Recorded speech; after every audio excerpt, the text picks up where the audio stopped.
ዛሬ በተረጋጋ መንፈስ እንዲያወራ እንግዲህ ፍቀዱልኝ።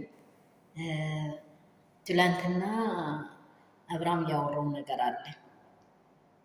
አይ ቲንክ በጣም ቅስም የሚሰብር ለሴት ልጅ ምንም ያው ሁሉም ያወራዋል፣ ለአብርሃም አይገባውም። ግን አንድ ነገር እኔ በቃ የተገነዘብኩት ምንድን ነው፣ ሰው ያደረገውን ነገር በሜዳ የልጁን እናት ሌላ ሁሉ ይቅር፣ ከሷ እኮ ሌላ ችግር የለም። የትኛውም ስፍራ ሄደ ስሜቴን ያሳለፍከው ነው እንበለው። አገብተን ልጅ የወለድካትን ሴት ላይ እኔ ነኝ አምጥቼ ሚዲያውን ያሳየው ስትል አታፍርም? አንተ ለሩታ ምን አሳይተሃል?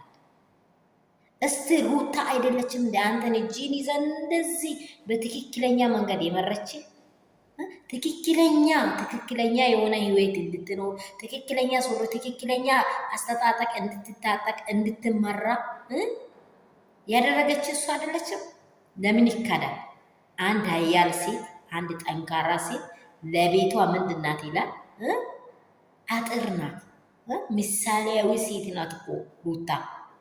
አንተ በቃ እኔ ነኝ ያመጣሁት እንደ እንትን ዘባ ቁመኝ እሷንም ሚዲያ ያሳየሁት እኔ ነኝ። አንተ ባታሳይ ዛሬ ዘመን የማውቀ አለ እንዴ? ሰው እኮ እንኳን ሉሌ ራሱ አሁን ክፈት ብትል ይከፍታል ስልክ።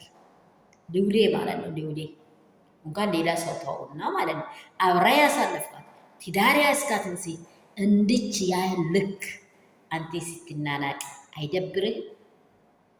ምን ያህል ጭቅቅት አጥባ ሰው አድርጋ እንድትቆም አድርጋለች። ዛሬም ግን ይህንን ዋጋ የከፈልኩትን ምንም ያልሆነችው ሀለሬ አትበላም።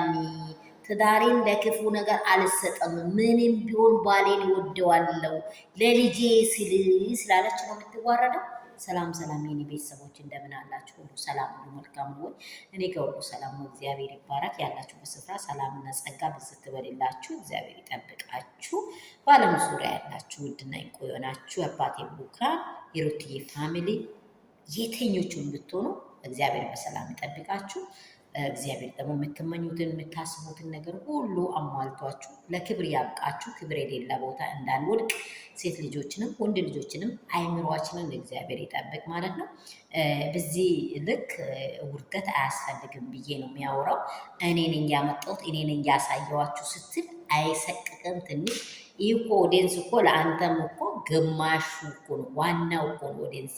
ያንተንም ብድግ አድርጎ አንፈልግህም ብል እኮ አንተም እኮ ዝቅ ትላለህ። ዝቅታ እኮ በቀላል በሰው እጅ ላለው ነገር ላይ ለምን እንደዚህ ትፎክራለህ? አብርሃም የሰው እጅ ላይ ያለ ነው እኮ ኔትወርክ ማለት የሰው እጅ ላይ ያለ ነገር ነው። እግዚአብሔር የሰራ ስራ አይደለም። ያንተም እኮ አንድ ቀን ቡም ብሎ ልጠፋ የሚችል ነው። አንተም ገና ዋጋ ከፍለ የሚታገኝ ነው።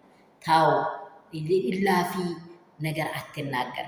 ትዳሬን አልፈልግም አልኖርም ማለት ትችላለህ። ግን እንደዚህ ያለ እኔ ያደረግኩ ግን ሄርሜላ ትቢሳዋለች። ዛሬ ደግሞ እሷ ትመጣለች። በቃ ቡቡቡቡ ትላንት ፈለግም ብላ እንደወጣች አትቀርም። አሁን ትመጣለች። አሁን እየኮበኮበች ነው። አሁን ትመጣለች። ለዛውም የእሷ በጎች እንዲህ ብሎልሽ ደግሞ ብሎ እያንዳንዱ አልነኬ ስለሆነ ነው እንጂ አውቆ በቃ አብርሃምም እኮ ዝቅ ማለት አይወድም። የእሱ ክፋት እንዲወራለት አይወድም። አይኔን ግንባር አድርጎ ይከራከራል። ላይክ፣ ሼር፣ ሰብስክራይብ አድርጎ የኔ ወንዶች የኔ እንቁዎች። አትናገር፣ ያደረግከውን ነገር አትናገር። ማንኛውም ሰው ብትሆኑ ክብር አይሰጥም ለሰው ምንም ቢትሆኑ። ቅንጣት ያለ መርፌ የሚታክል ነገር አድርጋችሁ አታወሩ። ሩታ ናት ሰው ያደረገች። 4 ነጥብ መስማት አለብኝ።